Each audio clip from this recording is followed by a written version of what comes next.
Keçən dərsdə qeyd etdiyim kimi filtr və rəng korreksiya mövzusunu sanki ikisini bir arada öz üzərinə götürən bir bölməyə gəlib çatdıq. O da filtrdə kamera raw filtr.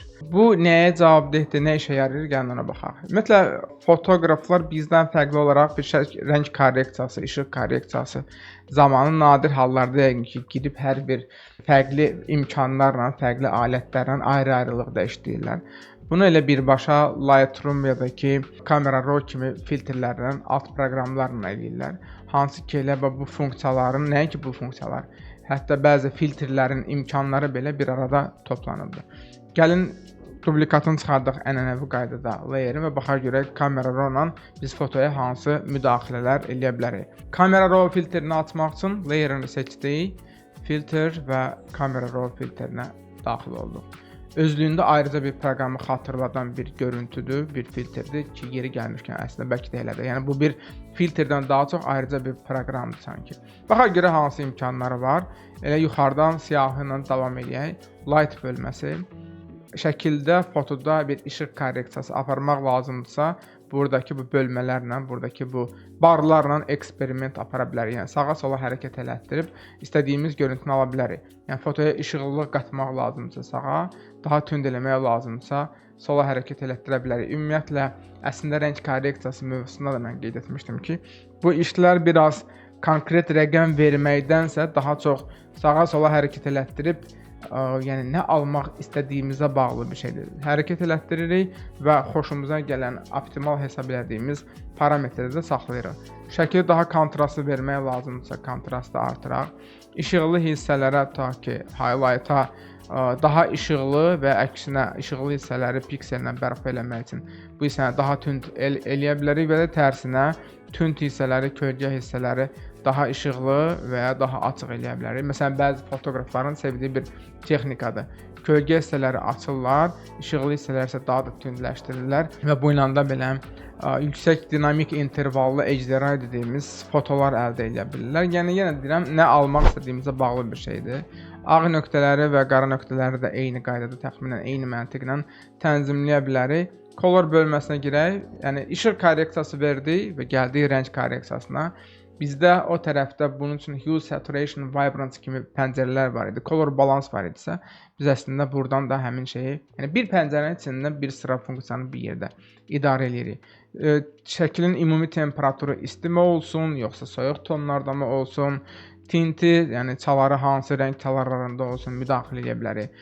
Parlaq ya da daha az parlaq, saturation, rəngin parlaqlığı, canlılığı daha çox doymuş mu olsun şəkil, piksel daha doğrusu piksellər yoxsa ümumiyyətlə ağ-qara mı olsun, bunu təyin edə bilərik. Colorla bağlı bu effektlərdə bizə məsəl üçün ən faydalı olanlar deyək, clarity, daha mikro kontrastı artırmaqla fotonu daha canlı, daha mikro səviyyədə kontrastlı, ümumi olaraq dinamik görüntüdə saxlamaq üçün, görüntü vermək üçün clarity-dən istifadə edə bilərik. Vignette effekti kənarları ta ki tündləşdirib ortanı işıqlı saxlamaqla mərkəzə doğru biz fokusu verə bilərik.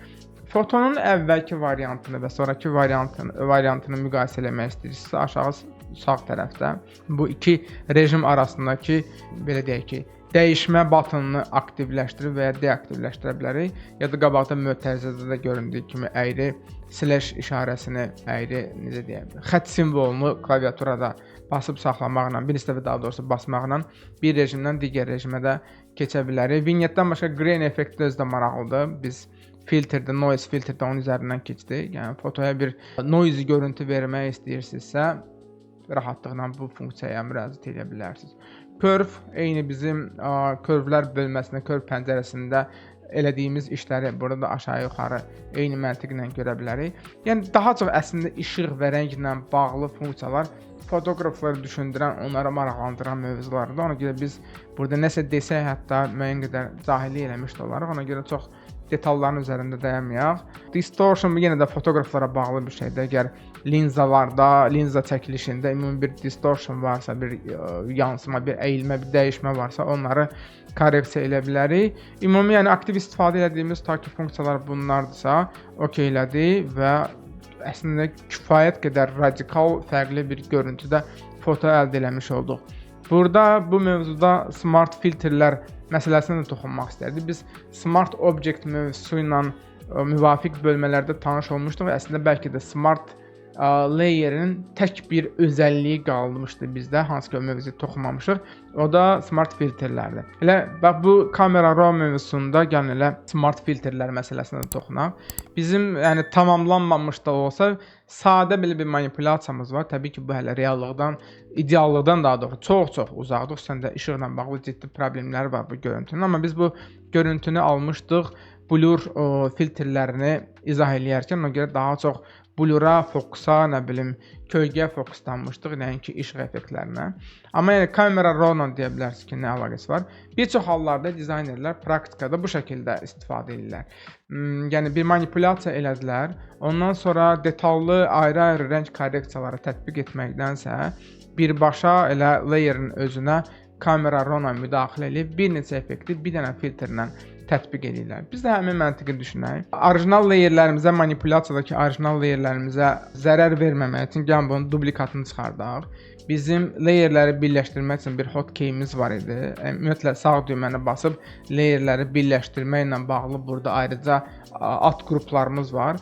Biz isə bu qrupu birləşdirmək istəyirik. Hotkey də bu. Ctrl-E, ingiliscə isə Ctrl-E, digərlərini artıq bağlaya bilərik. Bu mənim layerim, hansı ki tək bir sanki şəkil kimi əlimin altındadır və mən bura eyni bu şəkildəki kimi biraz dramatik effekt vermək istərdim. Biraz bəlkə daha canlı, daha mikro kontrastlı bir layer almaq istərdim.